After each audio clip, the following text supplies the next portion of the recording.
welcome to episode 8 of Harvesting Our Wellbeing as Educators. My name is Hugh Fitzmaurice. I'm a secondary school teacher in Dublin. Hello, I'm Maura O'Higgins and I'm a chaplain in a school in Dublin too. So myself and Maura are delighted to be here. This is we're at the midterm break stage at this stage, so it's great to get a space to slow things down and reflect and see where we are. So we said for this week that we would we're going to take a moment's pause by lighting a candle, by lighting 2 candles, and this is symbolic of the Celts in ancient times. They used to light candles on the hillsides to, as we entered towards winter, just to bring light and to recognize the change from autumn to winter as we go towards November. So we're going to take a moment to have a meditation and to light candles. Thank you. Thanks, Hugh. And with the flame, a symbol of the light inside of ourselves and the light, the daylight leaving us sooner. The clocks went back today. Maybe if we drop into a moment's stillness and reflect, bringing our attention to our breathing, noticing the in-breath through the nose and the out-breath through the nose, and simply following the breath.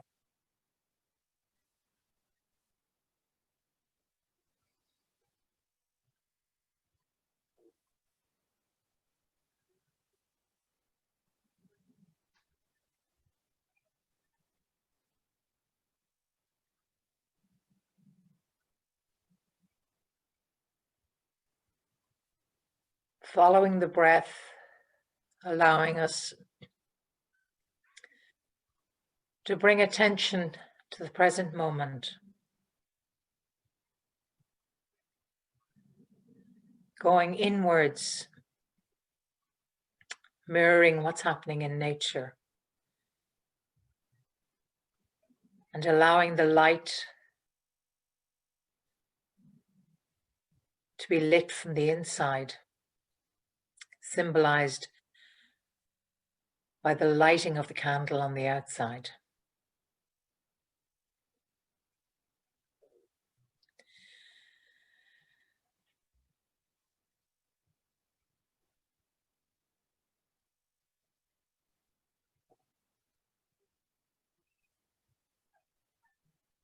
And what's lovely, Hugh, I find about coming into this still space is, just as we did that, I could hear the rustling of the leaves up against the front door outside.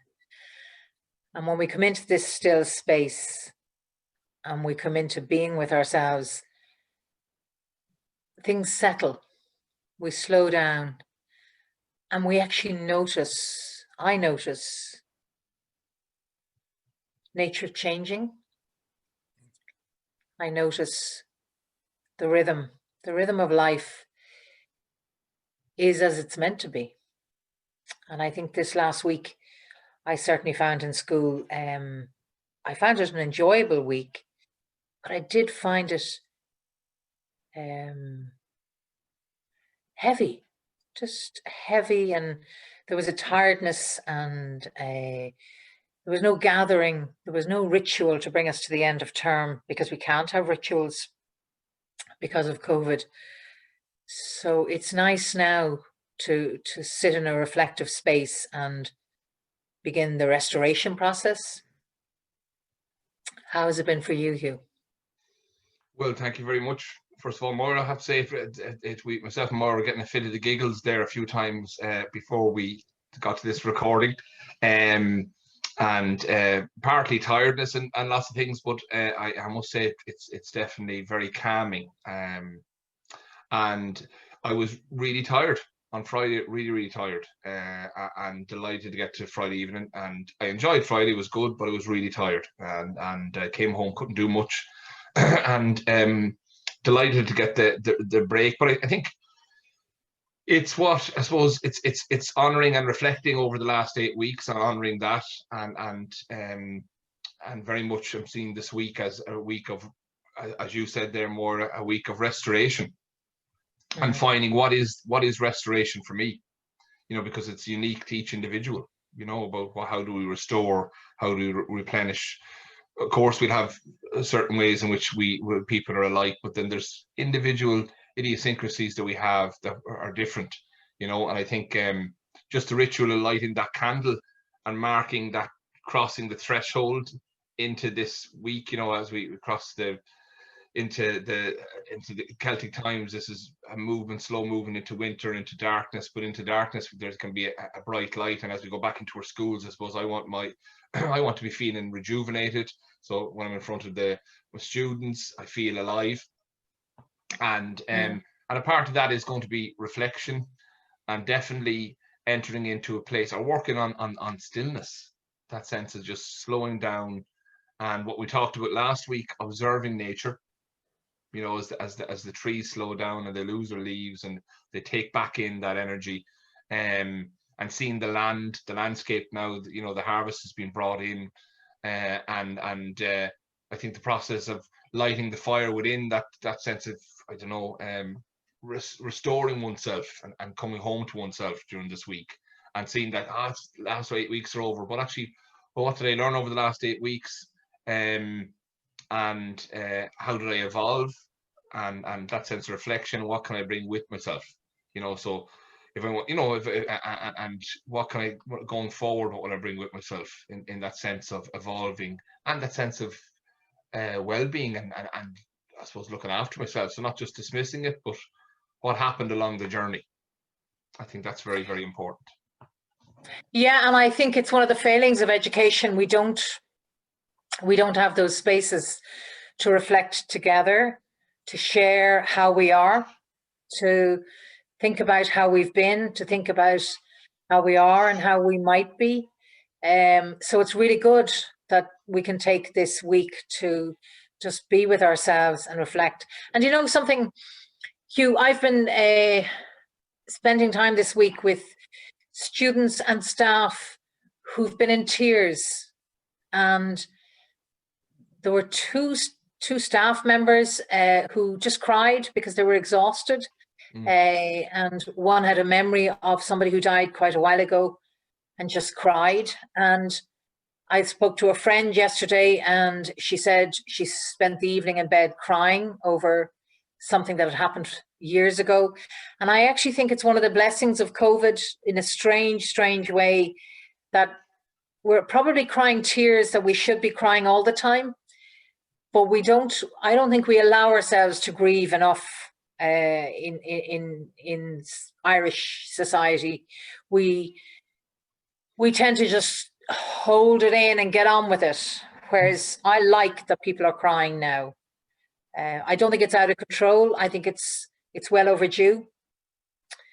Yeah, well, look at the sense of coming together and having like we're trying to do. I suppose the whole idea of this is authentic space, having a conversation about where we're at on our journey.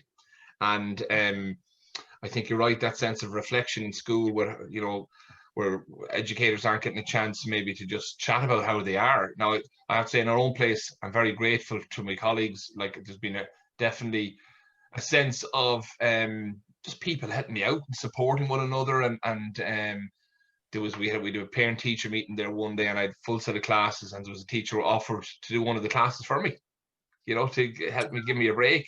And you know, very, very grateful for it, and just people supporting one another. And I think coming into this week, it's very important to get that sense of, you know, be gentle with ourselves, you know, to not be afraid to say that. And that we talked about that robust vulnerability, but like that there is a sense of tiredness, and you know, a sense of just slowing things down, a sense of being out in nature and reflecting about where we are at, and getting back to, you know, putting money in the bank, the emotional money in the bank again, so we feel a sense of, and it's just put language around this, you know, that there is, as you said, there's a lot of grief going on with people in society, grief over, you know, they're through with jobs, grief over loss and not being able to properly grieve with only, I think it's in a 25 and a funeral at the moment. Like, it's difficult, you know, and there's a lot of people, you know, holding in certain frustrations or just holding it together, you know. And I suppose as educators now, with young people coming into schools, and there's a sense of hope, I suppose a real community that we want to harvest that as we go along, keep that sense of togetherness, so look, I'm very grateful to have my job at the moment, and very grateful to have good people around me, but I'm also realizing that I need to slow it down, and for me it's what am I listening to? What am I tuning into over the break? Am I listening to a lot of news and negativity, that kind of noise, or what am I tuning into a certain signal of calm and at ease? And just like you did more a few minutes ago, that stillness, and it was just a sense of great tranquility and peace, and that's restorative for me. That's restorative, so more of that. Yeah, it is restorative, and it's necessary. It's not easy though. I mean, you and I, Hugh, we've developed a great habit of beginning our conversations in stillness and ending them in stillness. I don't do that with anybody else. I do it sometimes in meetings to begin with a moment's pause, but we don't always end the meetings in stillness. And I just would love to come to a place with everybody where we have this stillness built into our conversations, because it changes the tone of our conversations. And I think the restorative work I can do in myself this week will be around stillness and being as still as I can be. And out of that stillness, my authentic self will simply be, and it happens to me every time I anticipate a challenging meeting or a conversation that I may not be looking forward to. Every time I do a meditation, my authentic self is there. Yeah. And it's a lovely feeling.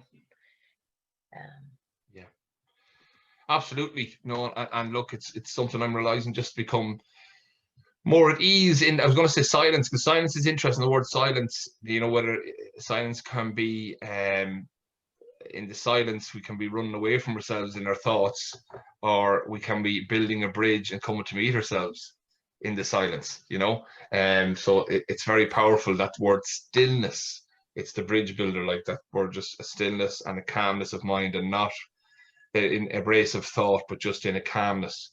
Yeah, it's very, very powerful.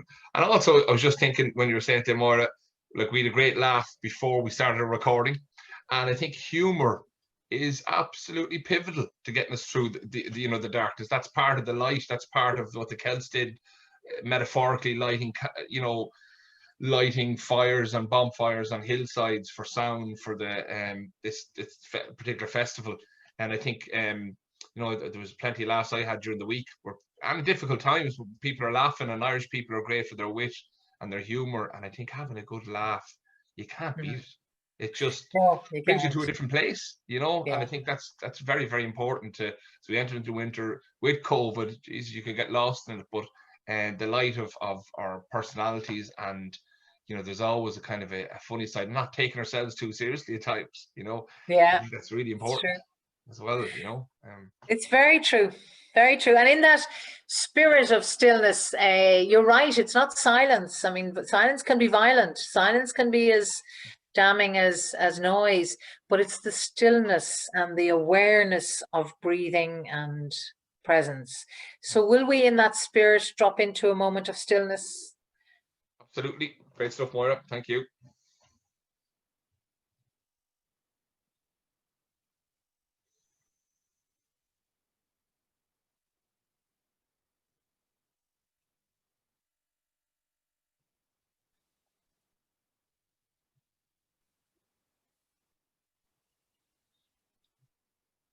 Thank you, Hugh. Thank you very much, Moira. Thank you. And thank you for listening. Thank you.